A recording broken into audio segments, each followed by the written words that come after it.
Bonjour et bienvenue dans cette nouvelle édition du Fil d'Actu, l'émission qui donne du sens à l'information.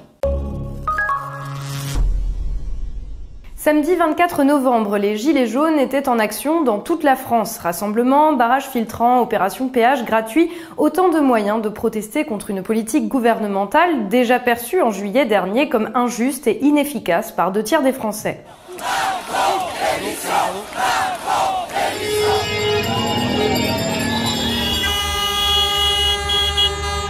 Mais c'est le rassemblement parisien qui aura suscité le plus de commentaires de la part des médias et des politiques. Malgré le bouclage prévu du quartier, ce rassemblement a finalement gagné les Champs-Élysées, donnant lieu à des heurts entre manifestants et forces de l'ordre, résultat malheureusement logique de la tension et de la colère accumulée. Bien sûr, il n'en fallait pas plus pour que le gouvernement tente d'instrumentaliser ces heurts afin de discréditer les Gilets jaunes en rejetant la responsabilité tantôt sur l'ultra-droite, tantôt sur l'ultra-gauche, comme si la colère populaire ne pouvait être que le résultat d'une manœuvre politique. Et on a vu effectivement des images d'une violence incroyable. Des scènes de guerre. L'attaque de la démocratie. Ce ne sont pas les Gilets jaunes qui ont manifesté, c'est la peste brune qui a manifesté. Et il rappelle les heures sombres de l'histoire de France. Par l'ultra-droite, des militants de la mouvance ultra-gauche. Il y a un énorme regain de tension ici tout en haut des Champs-Élysées.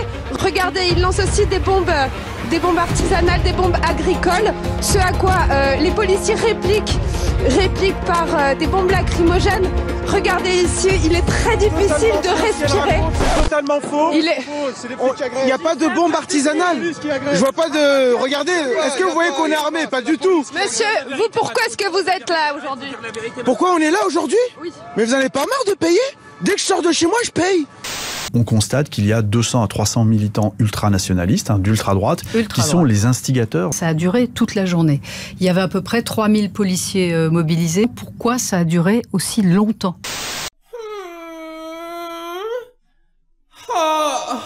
Ça dure longtemps pour plusieurs raisons. D'abord parce qu'il faut dégager les barrages les uns après les autres. Il faut faire attention aussi à la sécurité des manifestants. Une frappe de connard, lui.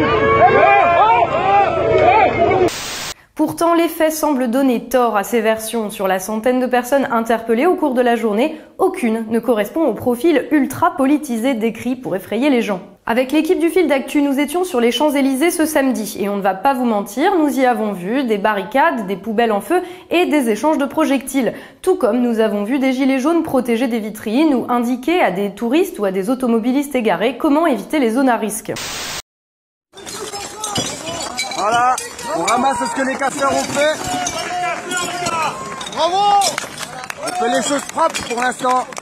Bien joué les gars, super! Diffusez-le sur Facebook, que les gens voient bien que je ne sont pas là pour péter des choses. On n'est pas là pour casser. Que fleurissent sur les réseaux sociaux 1000 fausses informations et rumeurs, c'est affligeant. Ce manifestant qui samedi fait en direct un signe de la main devant une caméra, aussitôt interprété par ce compte Team Macron comme un salut nazi. Nous avons retrouvé la vidéo originale avec le son cette fois. Avez Macron! La députée qui a diffusé cette fausse nouvelle avant de la retirer est pourtant rapporteure de la loi contre la manipulation de l'information. Les gendarmes avec nous! Les gendarmes avec nous!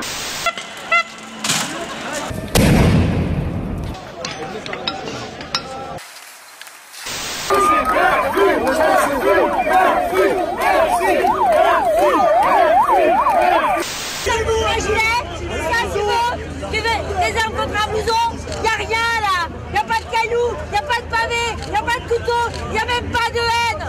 C'est pour vous tous qu'on se bat. C'est pour vous.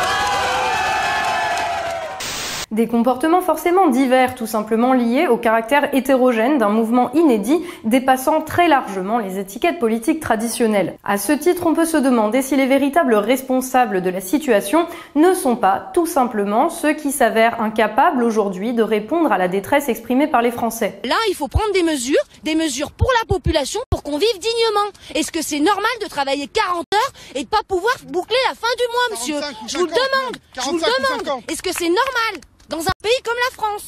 J'entends la grogne, le reproche qui a été fait. Il s'est focalisé sur le prix du carburant. On veut tous que nos enfants y respirent mieux, on veut qu'il n'y ait plus 40 000 morts chaque année à cause des particules fines. Donc le combat de l'écologie, c'est pas simplement le combat de la planète, c'est le combat de notre vie, et notre vie quotidienne. Factrice au chômage depuis 3 ans, elle fait des ménages pour nourrir ses enfants et les fins de mois sont un casse-tête. quand il faut choisir entre 15 € de courses et 15 € de chaussures, c'est pas facile, ouais. Quand le frigo est vide, que les enfants ils rentrent de l'école et qu'ils ont faim. On ne peut pas être le lundi pour l'environnement et le mardi contre l'augmentation des prix du carburant. Toutes les 10 minutes, un Français meurt prématurément du fait de la pollution, notamment des particules qui proviennent de la combustion des énergies fossiles. Cette hécatombe, c'est 48 000 décès par an. C'est plus que tous les accidents de la route, tous les suicides, tous les meurtres, toutes les noyades, tous les accidents domestiques réunis. Augmentation, 43 centimes par mois d'augmentation sur la retraite, c'est quand même inadmissible. Or on travaille pendant 43 ans de cotisation pour se retrouver à la rue pratiquement. J'ai même moi un fils qui était au Resto du Cœur, qui est obligé d'aller manger au Resto du Cœur. Et ça me débecte. Je suis pas plus là. Et au fond, ce que je retiens de ces derniers jours, c'est qu'il ne faut rien renoncer au cap parce qu'il est juste et nécessaire. Qui a créé les conditions d'un ras-le-bol général? Qui, depuis 1 an et demi, fait payer aux Français les frais d'une politique irresponsable tout en octroyant des cadeaux fiscaux à une toute petite minorité déjà ultra privilégiée? Qui souffle régulièrement sur les braises en traitant les Français de fainéants cyniques ou de Gaulois réfractaires? Dans un contexte extrêmement tendu, le rôle d'un gouvernement responsable serait d'apaiser les tensions et d'œuvrer à ressouder le lien national. À l'inverse, le gouvernement actuel a choisi de les exacerber, d'opposer les Français en fonction d'étiquettes politiques, d'opposer les bons et les mauvais manifestants, ou même d'opposer les gilets jaunes aux personnes manifestant le même jour contre les violences faites aux femmes. Elles sont en première ligne depuis samedi. De jour comme de nuit, des femmes de tout âge. Les visages de cette nouvelle contestation.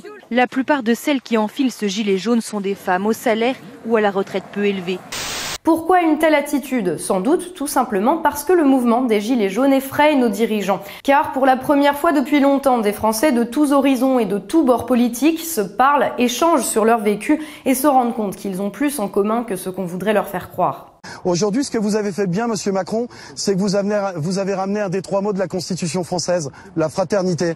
Et nous, on va s'occuper de récupérer la liberté et l'égalité en ce qui concerne notre pays, parce que aujourd'hui, vous êtes Français, mais on l'est aussi. Et notre mot, il compte autant que le vôtre. Simplement, c'est le pouvoir qui a pris place aujourd'hui à l'humain.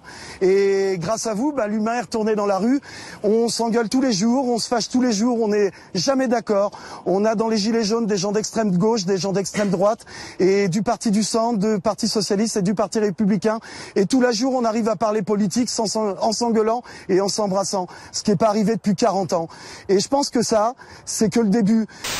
Là est sans doute la plus grande peur d'Emmanuel Macron, élu grâce à nos divisions et qui a tout intérêt à les entretenir, ces divisions, quitte à mentir de manière éhontée. Ensuite, ce que dit cette crise, je l'entends, c'est le sens profond du consentement à l'impôt.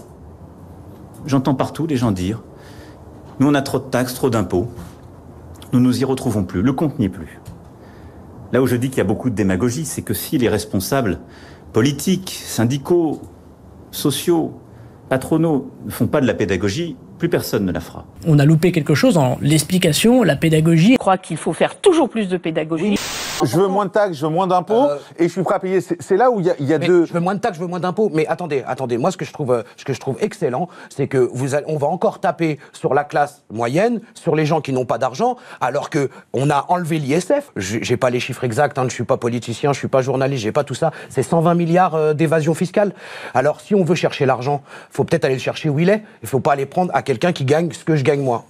Le mouvement des Gilets jaunes montre la fracture essentielle qui existe dans notre société. Pas une fracture entre des camps politiques, pas une fracture entre les villes et les campagnes, mais une fracture entre les citoyens de ce pays et une toute petite classe politique qui exerce le pouvoir contre notre intérêt commun. 60 à 80 milliards d'euros chaque année, selon les estimations, ne rentrent pas dans les caisses de l'État à cause de la fraude et de l'évasion fiscale. Gérald Darmanin conteste ce chiffre, Géraldine ? Oui, il le pense surévalué. Ses services me l'ont confirmé. Minimiser l'ampleur de ces fraudes, c'est aussi une façon de revoir ses ambitions à la baisse. Du coup, les spécialistes se posent des questions. Si le plan paraît séduisant, 30 inspecteurs vont être formés pour traquer la grande fraude. Il remarque que les effectifs des gens qui font les contrôles fiscaux ne cessent de diminuer, 3000 postes en moins depuis 2010. Or, dans le même temps, les montages sont devenus plus complexes, le nombre d'entreprises a augmenté. Qu'est-ce qu'on veut ? On veut moins d'impôts, et moi j'y suis très favorable. Coincidence? I think not! Là où certains entretiennent la confusion, les Gilets jaunes nous rappellent que l'ennemi n'est pas celui qui pense différemment, mais bien celui dont l'action politique brise des vies et tente de briser les liens qui nous unissent. Ils nous rappellent que les véritables casseurs sont dans les ministères, sur les plateaux de télévision et bien sûr à l'Élysée. C'est tout pour aujourd'hui, merci d'avoir été avec nous dans le fil d'actu. Vous pouvez bien entendu vous abonner à la chaîne, partager cette vidéo autour de vous et soutenir notre travail via notre page Tipeee. On se retrouve très bientôt dans un nouveau numéro du fil d'actu, l'émission qui donne du sens à l'information.